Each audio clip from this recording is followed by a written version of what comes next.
Chances are you might be too concerned about your illness or your injury, and apparently we are not asking our doctors and our hospitals the right questions. So medical malpractice attorney Brian Snyder this morning to brief us about this. Good morning, Brian. So as this kind of attorney, you have seen the worst case scenarios, such as what?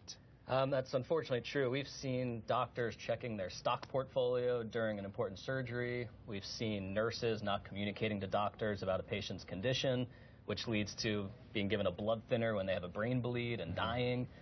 So we've seen the worst of the worst.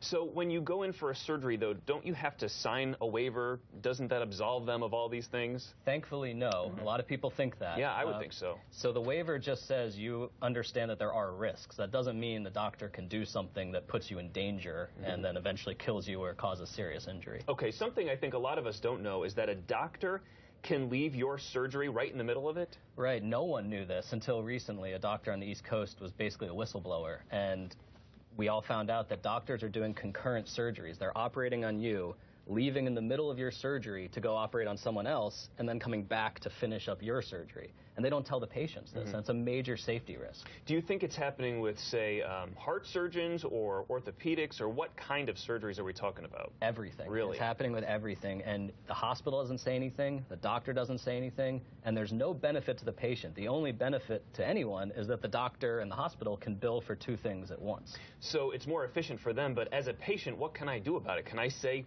are you going to stay here the whole time? What am I supposed to do? It's really important to ask that question now.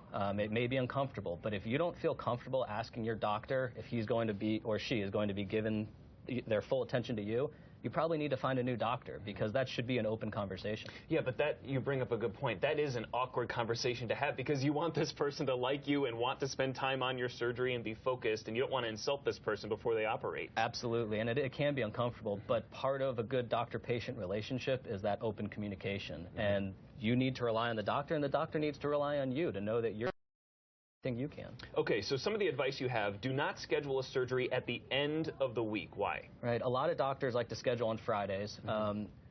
I personally wouldn't want my doctor or nurses looking forward to what they're doing on the weekend and maybe not paying as much attention to what they should be doing in the operating room.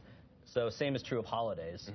Earlier in the week and not on major holidays. Another piece of advice, you say you can ask what the success rate is for the doctors and your specific surgery. Who has that kind of information? The doctors have their own personal statistics, but the hospital also keeps the statistics. They're called morbidity and mortality rates. And if the doctor either doesn't want to give you those rates or says he doesn't have them, you may want to look elsewhere. That's another one of those awkward questions, but better be safe than sorry in this kind of situation. The other advice, ask if there are alternative procedures. A lot of people think that because the doctor is suggesting this procedure, that's the only option they have, and that's not true.